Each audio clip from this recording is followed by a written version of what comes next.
Good afternoon and welcome to another edition of Unscripted Moments. And we have in the house today a music educationist, and let me give you that clue, an American, and she will be talking to us, a person of Dr. Kimberly Scott. You're welcome, Ma, to the program. Thank you. And as usual, I have Monica Tiga, who would be talking to her with me. Monica, you're welcome. Thank you. Right. Dr. Kimberly, if I may ask in general, who is Dr. Kimberly Scott?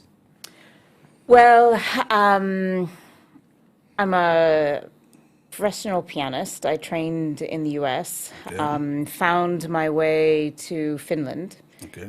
where I was working on my doctorate, got a Fulbright scholarship, a few other awards, met my husband, who is Nigerian, in a Finnish language course, Wow. actually. And that's how I ended up here. Excellent. So through a little bit of a roundabout way, I end up in Nigeria, and something that if you'd told me 5 years prior, I would have laughed and said, there's no way I'm coming to Africa. Yeah. I didn't expect really to be here, to be enjoying what I'm doing, but after coming here, just the demand for quality music education was so enormous that one project after the other just kept coming, and it's how I ended up in music education here. Wow, interesting. And let's just make it a little bit. How did you manage to not convince your maybe husband, let's go back to the US, instead of going to Africa, unknown territory? Funny enough, I was the one who said, let's go to Africa. So I was in Finland for probably 5 years, and I think he was there for 8 years, and he was homesick. And I could see that he just needed to come back and see his family. So it was a year, 2 years, we kept discussing, do we go to Africa? Do we go to the US? Do we go to Africa? And so finally I just said, look, let's go, let's try it. If we don't like it, we can leave it and go back to the US, after a few months. And that was in 2013.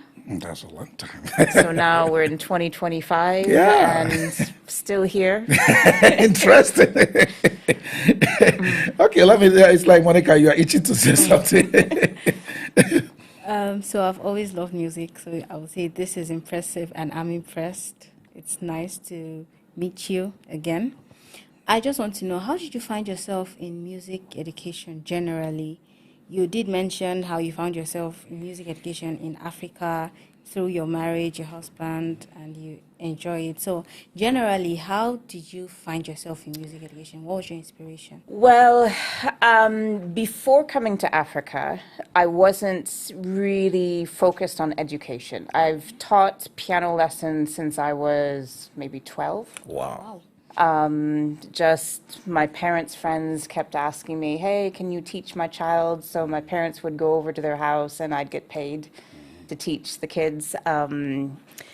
So I've always enjoyed teaching, but I thought I was going to be a professional performer.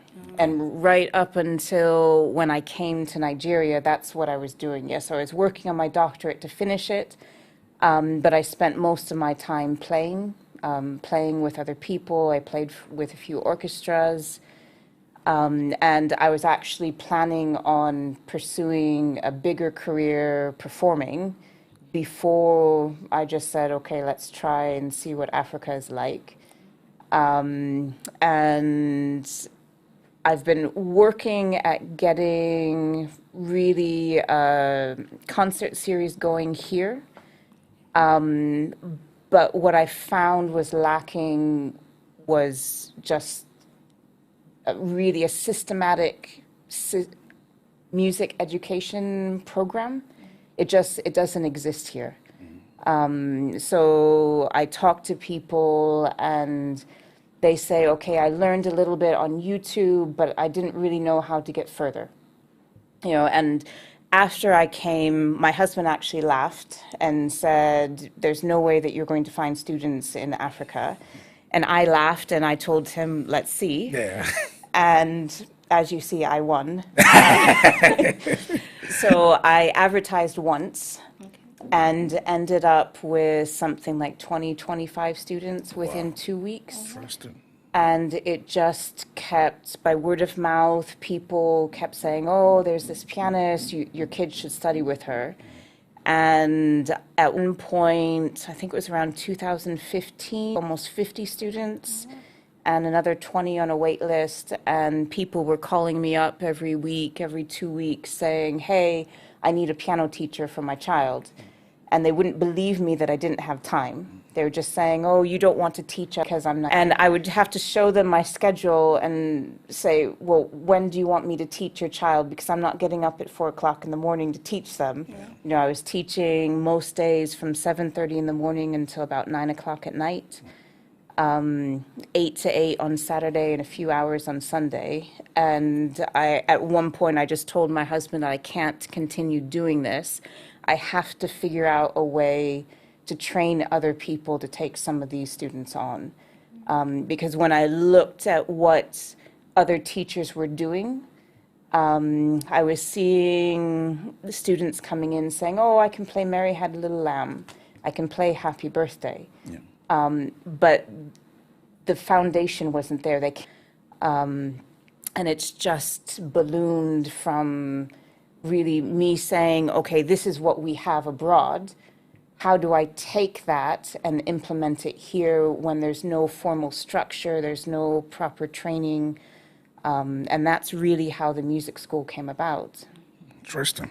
So go ahead. It's like you wanted to say something? Yeah, I was going to say that because of my oldest son, who he was 2 at the time, and so when we went to enroll him, he was petrified that I was going to leave him and not come back. So I told my husband, I'm just going to get a job at a school as a music teacher just so that he knows that mommy's with him.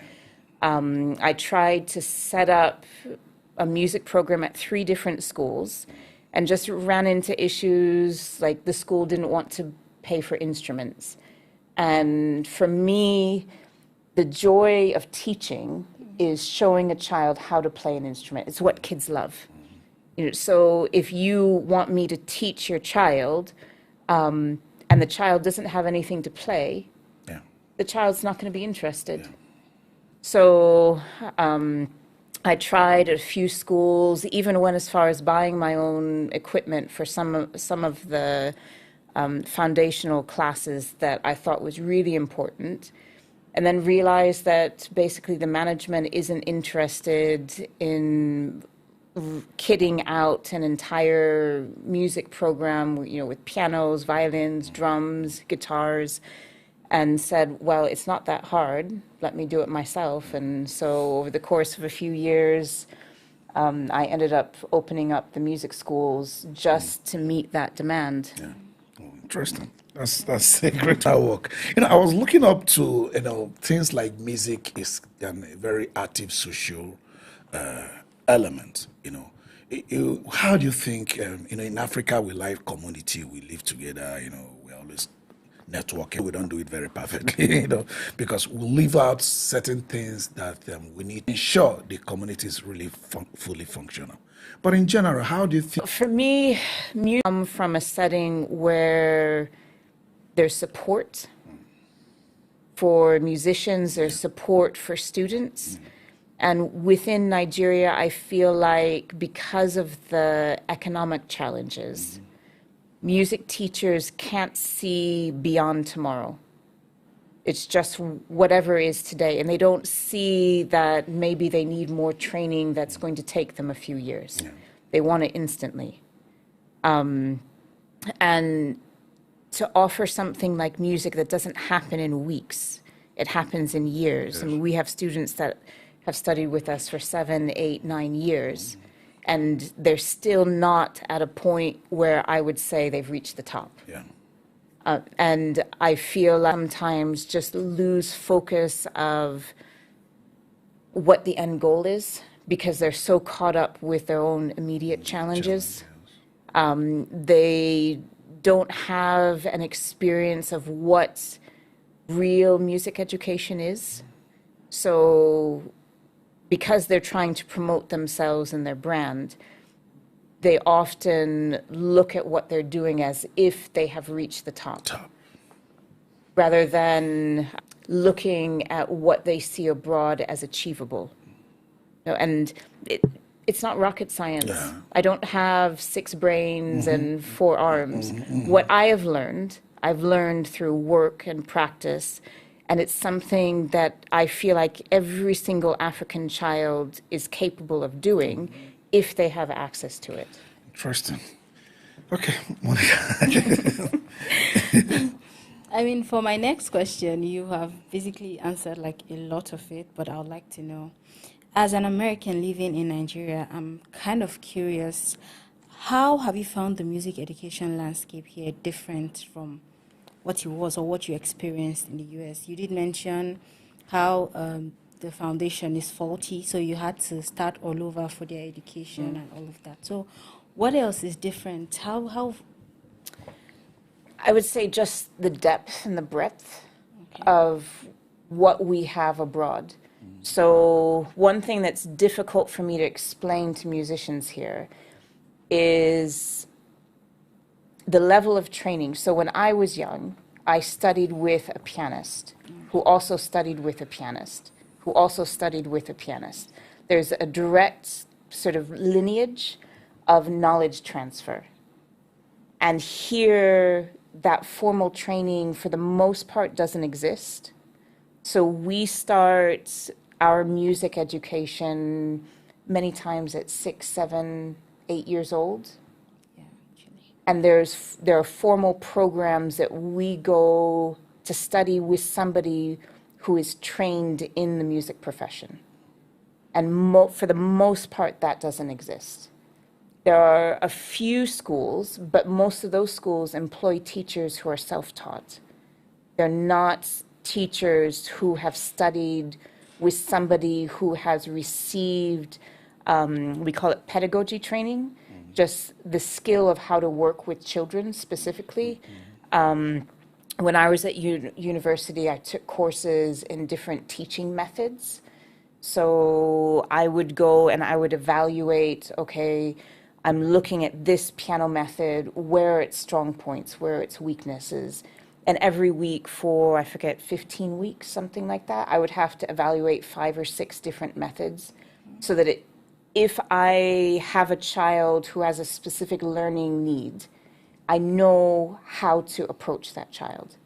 I know how to manage a classroom. Even simple things like how to lay out the instruments to attract children or to control children, because they get many times overstimulated by all the noise and the opportunities. So all of those components are not given to teachers here. So one of the things that I've tried to do, I'm right now working with an organization in the UK to set up a teacher training program to give them some of these skills, so that as they come into the classroom, then they understand sort of how children learn. They understand the different options that they have, how to really take a methodology and apply it in different ways so that we can teach the children. So all of these formal teaching strategies, for the most part, aren't given to the teachers. So it's like, I'm asking a music teacher to train a child, but then I'm not equipping them. Yeah. You know, there are situations that I've seen where a school might have 20 children, but only 3 keyboards. So then sometimes it's as simple as the equipment. How do you teach 20 children when there's only access to 3 keyboards? So it's ensuring that if you have 20 children, that you have 20 keyboards so that each child can learn according to his abilities and not limited by the resources and equipment that's available. Interesting. Well, there's a lot of gap, infrastructure. You know, each time we keep talking about infrastructural gap and all those. I mean, funny to see how it's also coming up in music. It's coming up everywhere. We just hope someday we'll begin to think of how to fix those. You've been very passionate about talking about pedagogic way of teaching, essentially how to teach kids and all that. You also know music, you can catch the passion at any time. What of adults who want to learn? Somebody as old as me with a gray head, you have a way of teaching them, or it's just for kids? Yes, we do have programs for adults, but for the most part, the adults who come to us are doing it out of pleasure. Yeah. It's something that they've wanted to do their whole life. Like I mentioned, I do have this music teacher training program to try to take people, but primarily that's for either teachers or musicians who are already in the field, just to sort of equip them a little bit better. But we do train adults as well, just to help you along, give you a few skills, teach you how to read. But for the most part, I think adults are always busy with their lives, other engagements. Yeah. So. Okay. And I was also going to ask, without you saying it from our interaction so far, there is infrastructural gap in teaching and a lot of sacrifices you're making in order to get this thing going on. How do you feel the reverse side of this opportunity cost is money? How do you feel sacrificing all this just to teach people in Nigeria? You could get well paid and more money doing this in the US and elsewhere. Is it for the love of family or love of Africa or love of giving? What has kept you going, sacrificing the money that you would have made more elsewhere? Well, one definitely is related to family, because my husband, being Nigerian, enjoys being in Nigeria, being close to his friends. As you know, there's a lot of racism in other countries, and he likes being in an environment where this is his home and nobody can tell him to leave. That's right. He doesn't have to jump through any hoops, doesn't have to prove Or himself, show paperwork. So that definitely is a part of it. But the other half is that there's a need here. So if I go back to the US, same thing in Finland when I was there. There were in Helsinki 500 at least other pianists who could do exactly what I could do. There's nothing missing. But like, for example, in Abuja, if I look around at who else is there to teach in this manner, there's nobody else. There's nobody else pushing musicians up to this standard of excellence. And for me, it's a mindset. It has nothing to do with a difference in abilities. It's just the expectation that you will work up to this high level. And once you decide that you're going to continue to learn, you're fully capable of doing it. And I think that's really what keeps me here, is not that I can't go elsewhere, but if I leave Nigeria, who else is there to fill in the gap? Who else is willing to come do this work? Like even recently, I took on a young child, 6 years old, who is beginning to play Chopin, Beethoven, really talented boy. And he's come to me because there's nobody else. The other teachers don't know what to do with him. I have another student who is now graduated. He's gone to the US to study. Same thing. He wasn't as talented, but just very dedicated, very motivated. He's now competitive. So why is it that Nigerians settle with something that's second best? It doesn't have to be. If you put in the effort, if you set up the infrastructure, what you have here is as capable as anywhere else in the world. So what is it that keeps Nigeria at a second-rate environment? And for me, that's what keeps me here, because I don't feel like a Nigerian should have to travel to the US to gain this knowledge. Why is it that you need a visa to go study something that you have the capacity to do here? And when that mindset changes, I think you're going to see the change within your country, because then you have people who are capable.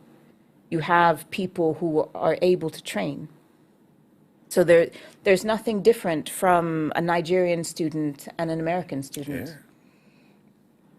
So why is it that the American students excel and Nigerian Mindsets. students sort of fall into whatever you want to call it? But It's a mindset. Interesting. I'm also going to ask you, I know you mentioned it multiple times. You lived in Finland. Of course, you are from the US. And obviously, did you notice any difference moving from America to Finland? And if you did, can you compare that with the difference when you move all the way from Finland down to Africa, outside what they call it Africa. I remember somebody, because I lived in the US for a few years too. I remember a friend telling me, "Oh, my friend is going to your place." I said, "Where?" He said, "Nairobi. Maybe you go check him out." I said, "Don't worry." Because everything is Africa.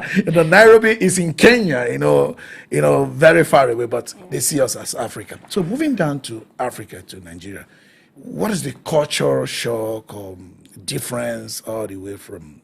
yeah, I guess I feel like every country has its own positive side and its own vices. I mean, the US really supports education. Yeah. There are many scholarship opportunities for underprivileged children who are talented. And I think that's one of the biggest benefits of being there, is the potential for you to have nothing and to become somebody with just talent and hard work. When I was in Finland, there's also an excellent system of education there, but the society is a little bit closed for Finnish people or people who have grown up in the Finnish system, because it's much more homogenous. The weather is horribly cold, and that alone chases many people away. When you're dealing with minus 30, minus 40, That's terrible. you open the door and you begin to reconsider whether you actually do want to enter outside. But for me, the weather alone is fabulous here. It's always sunny. It's always warm. So you always have the motivation to go out and to do things. I find the culture very welcoming. Okay. The food, I like the food, otherwise I wouldn't survive. But I feel like Nigeria and probably Africa, I mentioned this before we started the program, has a sense of community that is not prevalent right now in the West. Okay, yeah. So if you succeed, you want your family to succeed as well. You bring your brothers along. Yeah. If you are struggling, your family supports you. Yeah. And for me, that is the biggest benefit of being in Africa, is that you have this sense of not just me, but I'm here with my brothers. And together we can work through the problems. Interesting. Monica, you were itching. No, I'm just, okay. So I want to know, here in Nigeria, the first thing every parent wants for their child is, I want my child to be a doctor, I want my child to be a lawyer. Nobody really considers music as a serious profession for a child. So how difficult is it working with, because when you work with the kids, you also work with their parents.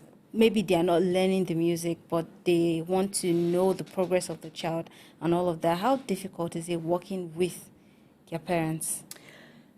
I have to say that I feel really blessed that the parents who come to me recognize that, one, I have something that they don't see elsewhere.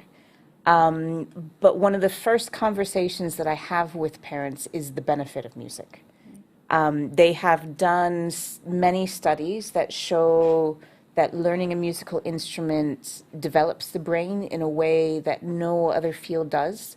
So for example, playing piano, they've done brain scans on pianists and have discovered that the lobes, the two lobes, are almost identical on pianists, because the way that we learn the skill, you have to develop both halves of your brain equally in order to master the piano. So it develops a level of ambidextry. Music is math. So sometimes my students look at me and they say that you're talking about math concepts. And I tell them, yes, because if you don't understand math, you can't do music. Music is a language. It's an art. It's philosophy. It's science. It helps you socially because you have to interact with people in a positive way. So it's one of these fields that crosses every other discipline and works every part of your brain equally. My children often ask me, how is it that I'm able to type so quickly? And I just smile at them and say, do you want to know the answer? And then they say, no, no, no, no. But the way that you learn how to read music and play the keys is the exact process of you typing. So I remember when I was in secondary, in high school in the US, and I was able to go, I took a typing class, and all of my classmates were struggling, and I was able to go from nothing to over 100 words per minute in a few weeks. And my teacher came up to me and she said, you play the piano, don't you? And I looked at her and I said, yes, but how do you know? And she just said, because pianists are able to type quickly. Clear. So all of these skills that are very important for a child's development, you learn through musical instrument. And this is the reason why abroad they include music and arts as a core subject. It's not because they expect every child to love music, but these skills are so important for a child's development, and they recognize this, that they insist that every child must be given an opportunity to learn a musical instrument and to work with some form of artistic medium because of the way that it helps a child's brain develop. Interesting. So you talked about a project you were doing with an NGO, on music, and I was going to ask, seeing how important music is, not as at the end, but as as a means to an end. I mean, it helps to a child ability to learn some other things. You're already here in Nigeria, and one of the things that kept you here is because of the needs. The needs, you want to be part of the solution. So have you tried to develop any kind of product or a program? I know we have our government can be docile, but have you tried to develop a program? I guess I haven't. I have worked to try to develop a few programs. I mentioned my partnership with the Oak Ridge Foundation, the organization in the UK, the International School of Musicians. They haven't approached the government. Well, I should. I've talked on a few occasions with specific people, but the responses that I've got have basically said that there's no funding for it. And so I have just continued to work with my own money, whatever funding I'm able to do. Sometimes. Would you be open, maybe getting somebody of education? Oh, absolutely. Okay, it's interesting because from what you have said, it's not that someone has to love music to get into music, because you can use music to develop other potentials from, for the child. I think it's attractive. All right. So do you have a specific project now you are doing that you think you would want people to get their kids involved in? Well, we obviously we run the biggest thing that you can do for your child is just to go out and enroll them, especially young, Okay. because it does help them academically. Okay. Most US, Yeah. they instrument before. So music, it develops discipline, it develops persistence. So a child begins to recognize that it's not something that's learned in 5 minutes, but you have to devote time daily for years in order to master these instruments. And they say that it's that determination that gets these students through law school or through medical school. That without that sense of discipline, that most other applicants end up failing out and not completing their coursework. So yes, the music lessons, I would encourage all families to run out and And of it, though in contemporary music, not really like, just like you said, some people can't understand, when you say music, they don't really get, they think it's just about just singing and all that, the social end of it in Nigeria, we have things like Afrobeats, on the social end, that's much of what we know here. Do you think there's a way of linking the knowledge and the social hype and the communal cluster around Afrobeat to the learning of the fundamentals of music? Is there any way we can connect them? Well, I feel like musicians learn from each other. So abroad, in Finland, in the US, parts of professional networks.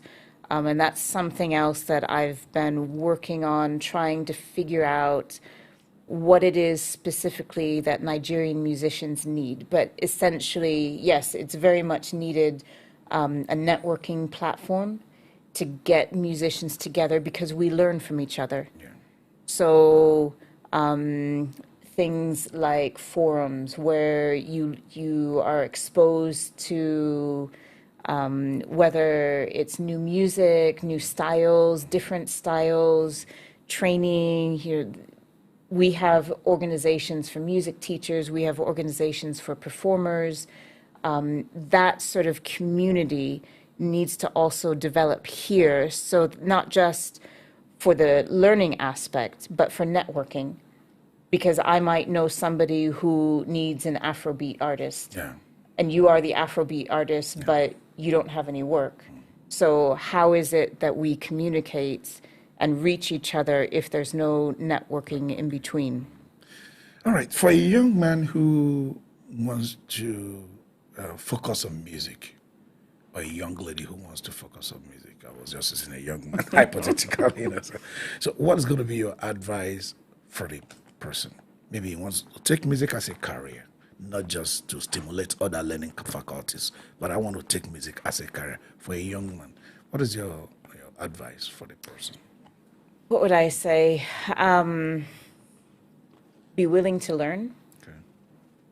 Be determined to achieve excellence. Don't give up because it's hard for you now. I mean, there was a point several times when you were asking me if I ever gave up. I didn't give up, but there were many points when I thought it's just not worth it. And each time there's somebody encouraging me to keep going. So it's understanding that the music discipline is very difficult. It's very hard. I mean, there's one Davido. Yeah. There I are agree. many others. There are many others that failed. Yeah. I was just telling them in a meeting a few days ago that just on Spotify, 80%, let's even leave the fundamentals. 80% of music artists on Spotify have less than 50 monthly listeners. That's a failure. More than 80% of music artists on Spotify has less than 50 monthly listeners. So that's a failure. I agree with you. There's just one video. So how does it span? But it's dedication and discipline to keep working, keep learning from people, Just because you have talent doesn't mean that you're going to be a star overnight. Yeah. Many of these people work for years without recognition before they get that one chance.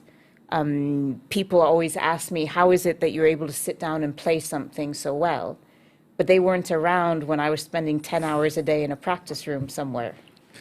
And now they think that it's just easy for you. Yeah. But there was a point when it wasn't easy for me. There was a point when it was work, and the work was endless. So you keep going, you keep pushing until you get to that point where you've made it. And that's, I think, what all aspiring artists need to understand, is that there's many years of hard work in front of you, but when you get there, you enjoy.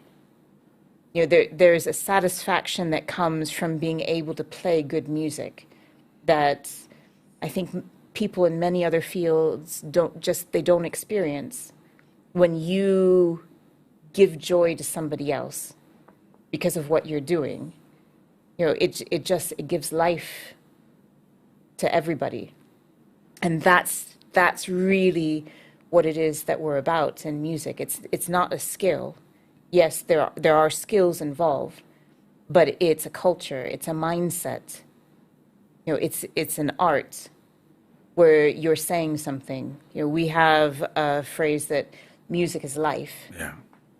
Because it's live, it's saying something about who you are and where you are from and where you're going to. So it's unique. It says something about you as a person. So you're expressing yourself and your ability and your talents. So if you don't learn it in this concept, just, my teacher said I have to do it another 10 times, why am I practicing this? You miss out on the point of music, because music is something that's living, it's breathing. So you have to learn what it is that you want to say with your music, and that's the point at which you become successful, is when you have something to say. Yeah.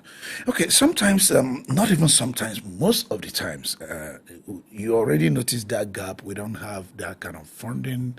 After all, the program you have couldn't get through maybe because of funding. Imagine a young guy, a young lady, you still have to pay your basic bills, even though bills in Nigeria are low, but you have to live in a house, you have to do certain things, and you are in music, hasn't worked.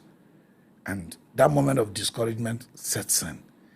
I mean, yeah, you could look up to Davido, you could look up to the few that have succeeded, you could look up to any other person, but looking up to people can't pay NEPA bill. Let me just phrase it that way. How does the person get along? You had somebody to talk to you when you felt like it didn't worth it. What would this person do? Any advice, any way the person can get around it? Or I do.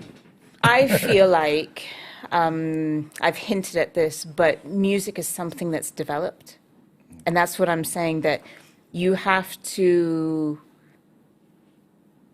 not just do it because you want money. Okay. You have to cultivate your music career. And that's why I'm saying that you have to work for excellence. There's as much business here in Nigeria, there's as much demand here as there is abroad. Yeah. There are parents looking for quality music education. If you look, I sustain my family. Yeah. We've got now 2 branches of the music school. Interesting. That each have 20, 30 children at it. So there are parents out there looking for good music education. There are weddings. Are you capable of meeting that demand? Because they don't want somebody who they hire and then can't play the music. They don't want a teacher who comes and then their child hates the music lessons. They're going to quit. And then you're out of work.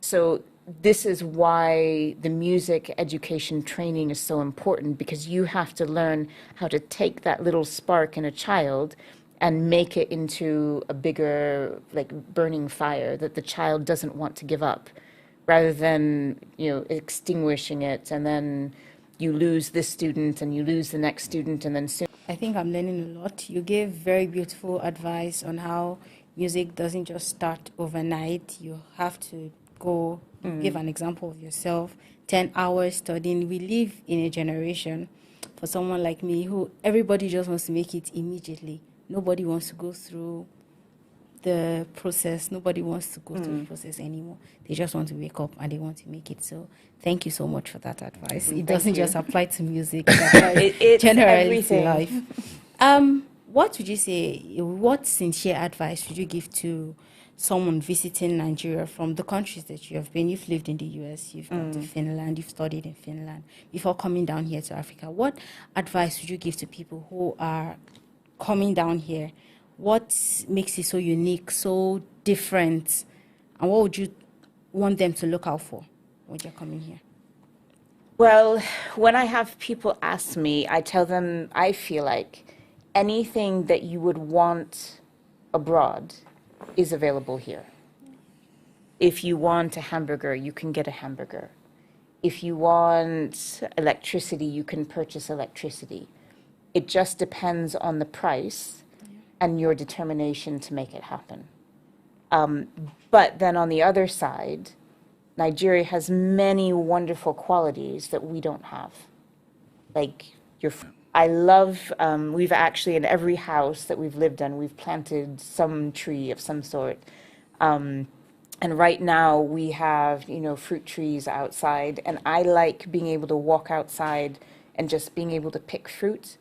It amazes me that in this country, basically you throw something in the ground and it grows into a new plant. You eat a yam, you cut the top off the yam, you run outside, you plant it in the soil, and next year you pull out a new yam again. So I would say embrace the positives of this country rather than trying to recreate what you had in your country. I've these expat camps where expats really just sort of replicate their life outside, but in a way they're restricted. Don't meet Nigerian culture. They don't get to interact with Nigerian people. And like I said, look at me, oh, you're